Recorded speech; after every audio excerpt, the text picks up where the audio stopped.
రాజ్యసభ సభ్యుడు కాంగ్రెస్ నేత KVP AP CS కు లేఖ రాశారు. మొన్న పూలే జయంతి సందర్భంగా పోలీసులు తన పట్ల దురుసుగా ప్రవర్తించారని లెటర్లో పేర్కొన్నారు. ఆయన ప్రోటోకాల్ పాటించకుండా అన్యాయంగా తనని అరెస్టు చేశారని ఆవేదన వ్యక్తం చేశారు కేవీపీ. ఈ సంఘటన జరిగి 4 రోజులు గడుస్తున్నా ప్రభుత్వం నుంచి ఎలాంటి స్పందన లేదన్నారు.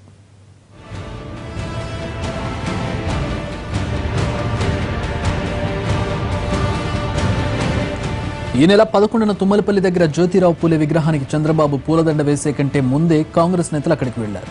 ముందస్తు జాగ్రత్తగా కేవీపీ, జేడీ శీలం, రఘువీరారెడ్డి సహా 12 మందిని పోలీసులు అదుపులోకి తీసుకున్నారు. అనంతరం 1 టౌన్ స్టేషన్కు తరలించగా డ్యూటీలో ఉన్న సిబ్బందిని పక్కకు నెట్టి స్టేషన్ నుంచి వెళ్లిపోయారు. దీంతో కేవీపీ సహా పలువురు నేతలపై కేసు నమోదు చేశారు.